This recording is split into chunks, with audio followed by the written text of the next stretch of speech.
C'est plus tard, sur mon poste suivant, que mon médecin traitant a verbalisé que j'étais en épuisement professionnel. Mais je pense que quand je suis arrivée sur ce poste-là, j'étais rincée.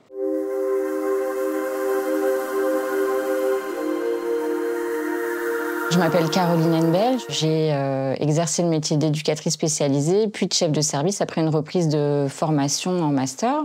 Et donc, j'ai occupé un poste de chef de service sur un service qui accueillait des migrants mineurs. Quand j'ai vraiment été en grosse surcharge de travail, je voulais que ce soit toujours au carré.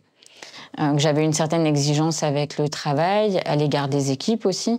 Mais c'était l'exigence que j'avais toujours eue à mon égard et qui avait fait aussi que j'avais été promue sur des postes à responsabilité. Sauf que ça a été plus difficile que je le croyais. Je reviens d'une réunion de cadres en mars 2019. Je me souviens plus de la date, mais je sais que c'était un vendredi à 18h où j'explose complètement en réunion. Je déborde tellement que ça déconcerte mes collègues et mon directeur. Et je rentre à plat à la maison. Et là, mon mari me dit « Je crois, ma chérie, t'as plus trop le choix là ».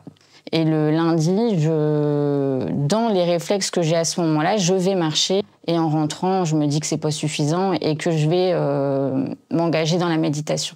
Alors j'avais déjà essayé le programme libre de Petit Bambou, mais j'étais pas assidue. Et là, ce lundi-là, finalement, je prends l'abonnement en me disant qu'il faut que je m'engage, que l'abonnement va me permettre de m'engager à méditer et pas à vivoter avec la méditation quand je fais des insomnies ou quand je pète un plomb, quoi.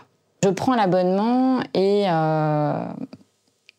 puis je m'aperçois quand même, dans le premier mois, que mes pensées, elles sont agitées. Je m'en aperçois très vite parce que je suis en formation 2-3 semaines après. C'est une formation de communication avec d'autres chefs de service que je connais pas et je dois me concentrer pendant un exercice sur les paroles de quelqu'un. Et ça me demande une énergie. Et là, j'ai la voix de la méditation qui me demande de rattraper mes pensées.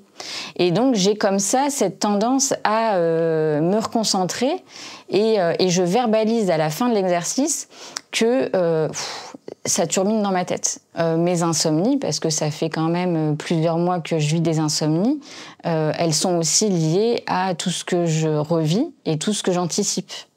Et donc, je pense que ça, c'est le deuxième constat dans la méditation. C'est de me dire que ce qui est passé et le futur n'est pas réel. Et ça, j'en prends conscience après des mois de méditation et de messages qui sont passés dans la méditation guidée à ce moment-là. C'est plus tard, sur mon poste suivant, que mon médecin traitant a verbalisé que j'étais en épuisement professionnel. Mais je pense que quand je suis arrivée sur ce poste-là, j'étais rincée. Et que, pour le coup, je ne me suis pas retrouvée dans un établissement qui me correspondait, mais j'étais aussi très fatiguée. Et donc, j'ai déclenché des comportements de l'épuiser. Notamment, ça a vachement touché mes valeurs, ça a vachement touché... j'ai parfois été cynique parce que je voulais pas trop que ça me touche. Et là, avec le recul, je sais que j'ai déclenché tous les autres clignotants de l'épuisement professionnel dans ce changement de poste-là. Aussi, ça a été frustrant aussi d'accepter de s'arrêter. Mais en même temps, je pleurais tout le temps. Enfin, j'arrivais plus à filtrer. Donc là, c'était plus possible non plus. Donc après, là, je pleure plus. Et puis, la méditation est vraiment intégrée. Maintenant, la méditation, la marche, et puis dormir, c'est la priorité. Je dors quand il faut dormir, je me couche quand il faut que je me couche. Ce qui n'est pas fait sera fait demain. Et puis, ce qui n'est pas obligé d'être fait ne sera jamais fait. Et la méditation, c'était une béquille. C'était une vraie béquille qui m'a évité de vriller, je pense, émotionnellement, certainement. Même si parfois j'ai eu des moments un petit peu compliqués, mais ça a permis d'amoindrir. Ça, c'est certain. En méditant, j'ai commencé à accepter certaines choses, dont le temps. Et j'ai été marcher sous la pluie plusieurs fois, et maintenant, c'est pas un sujet. J'ai besoin de marcher, je vais marcher, je me couvre, et puis... et ça, le fait d'être dans la nature, de retrouver les sensations du vent, de la pluie, chaud, froid, et puis les douleurs du corps. Je sais que la respiration, elle me ramène à l'instant présent. Ça, j'ai vraiment compris ça. Aujourd'hui, je médite ou je fais de la cohérence cardiaque tous les jours. Je l'ai intégré dans ma routine petit déjeuner douche, peu importe où je suis. Au final, quand je travaille, j'ai plutôt tendance à faire de la méditation. Et quand je suis en déplacement, en vacances ou en week-end, je vais l'intégrer sur la cohérence cardiaque, sur quelque chose de plus court, mais je vais le faire dans la salle de bain ou la chambre d'hôtel où je me trouve. Ça va être incontournable, et je l'ai aussi associé à des huiles essentielles. Et donc les odeurs de certaines huiles essentielles, elles m'apaisent aussi et elles me rassurent. Il y a aussi cet effet-là. Donc j'ai intégré les deux. Je m'aperçois que je me suis apaisée, je monte moins dans les tours. J'ai tendance à vite m'énerver. Et aujourd'hui, je m'énerve beaucoup moins. Pourtant, j'ai pas un tempérament agressif ou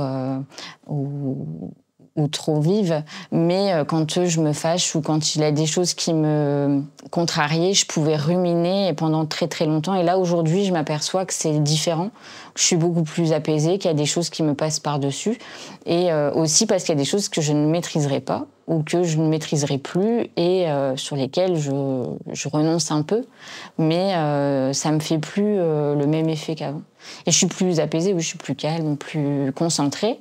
Et quand je le suis pas, je sais que je manque de sommeil ou que je suis contrariée par quelque chose. Mais en tout cas, je me sens plus alignée, oui. Je sais qu'il faut que je lutte contre certaines peurs, la peur des autres, la peur du regard des autres sur certaines... parce que j'ai été exposée aussi dans ces postes-là, sans que je m'en sois aperçue aussi. Je pense que j'ai été un peu impactée par le regard que les autres portaient sur moi, alors que je devrais royalement m'en foutre. Mais je m'aperçois que là-dessus, j'ai encore à travailler au niveau de mes peurs. Et la méditation, elle m'aide à me dire, ben non, Caroline, c'est maintenant, et là, tu projettes des choses qui n'existent pas. Et ça, c'est vrai qu'avant, je me le disais pas. Avant, des fois, j'avais peur. J'avais peur d'un entretien qui allait mal se passer, même quand j'étais éducatrice et que j'allais à domicile. Aujourd'hui, je me dis, ben non, tu ne sais pas, ça n'est pas encore passé. Donc j'arrive à me resituer maintenant. Et ça, c'est un vrai plus maintenant. C'est un vrai plus dans la vie de tous les jours, au final.